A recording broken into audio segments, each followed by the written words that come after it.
तो दर्शक बंधु आज आम कथा से बाबा धवलेश्वर मंदिर अजणा सत्य कथा एवं रहस्य और भक्तिर अद्भुत कहानी। ओडिशार हृदय में अवस्थित एक अत्यंत पवित्र तीर्थ जोठारे भक्ति और रहस्य मिशी गढ़ी एक अलौणीय गाथा। आज आम जाना जाऊँ धवलेश्वर मंदिर सत्य घटना जहाँ आपण को आबाक करदेव। आपण तो यूट्यूब हो कि सोशल मीडिया रे बहुत धवलेश्वर विषय जानी किंतु आज आम किसी नुआ कथा विषय उपरे आलोचना करवा। कहुए बहु वर्ष पूर्वर गोटे व्यक्ति भूल रे एक पाप करथिले। से दुखरे भांगी पड़ी भगवान शिवंकर शरण नेले। से एठारे आसी निर्मल मनरे प्रार्थना कले एवं कहुए जे भगवान शिव तांकर पाप को धोईदेले। एइटारो ए मंदिर नाम पड़ा धवलेश्वर अर्थात धोई शुभ्र करदेवा शिव। किछि भक्त एपर्यंत कहती एठारे भक्तिर सहित प्रार्थना कले असंभव मध्य संभव हो जाए। 2014 मसीह घटीला एक भयंकर घटना। कार्तिक पूर्णिमा दिन भीड़ बेसी थिबारु सेतु उपरे भयंकर चाप सृष्टि हैला। तेबे हठात घटीगला एक दुर्घटना। अनेक लोक आहत मध्य हेले। किछि लोकंको जीवन मध्य जाइगला। यही घटना पर सरकार और प्रशासन निरापद व्यवस्था को बढ़ाई देले। यही दुर्घटना सत्वे मध्य लोकंकर भगवान शिव को नहीं आस्था कमी ना। आज मध्य हजार हजार भक्त धवलेश्वर दर्शन पाई आसती। यही मंदिर केवल एक पूजा स्थल नुहे दर्शक बंधु, यह हेउची आस्था शक्ति और आशार प्रतीक। तेणु बंधु माने यह थिला धवलेश्वर मंदिर सत्य घटना जहाँ जीवन जाग रहस्य हो रही। धवलेश्वर मंदिर ओडिशार एक प्रसिद्ध शिव तीर्थ। आपण दिने धवलेश्वर मंदिर देखिथिबे किंतु आपण केबे एहाको राति रे देखिछन्ति कि ना?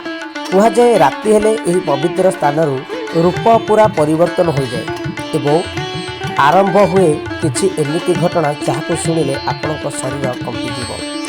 संध्या पर जेतेबेले भीड़ कमी जाए महानदी चारि पाखरे गभीर नीरवता छाई जाए।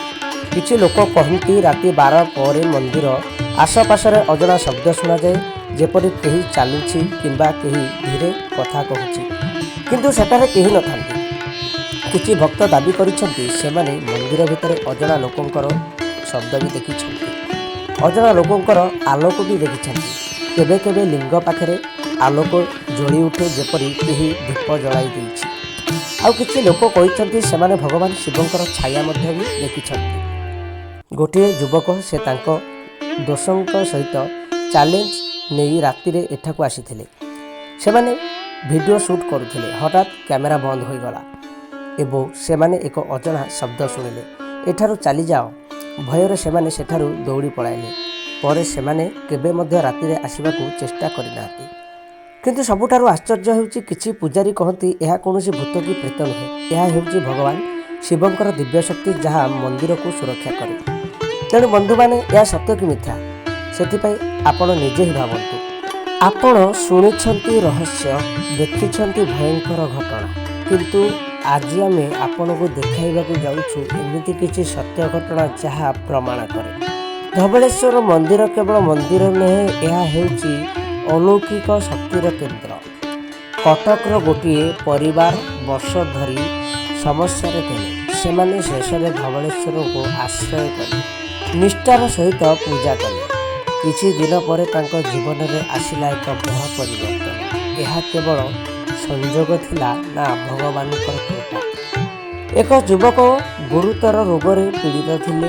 डाक्तर माने मध्य आशा छाड़ी देथिले। तांकर परिवार धवलेश्वर मंदिर में प्रार्थना कले।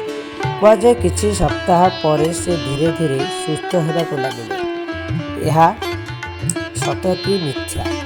किछि भक्त कहते सेमाने मंदिर भितर एक अदृश्य शक्ति को अनुभव करिसेंती। जेपरि केही तांको छुई देछि किबा तांको समस्या कहिबा पूर्वरु मध्य जानि जाउछि। यह कि सत्यर भगवान उपस्थित। पुराण अनुसार एठारे भगवान शिव पाप को धोई देथिले। तेणु यही स्थान को कहुए धवलेश्वर अर्थात शुभ्र करुथिबा शिव।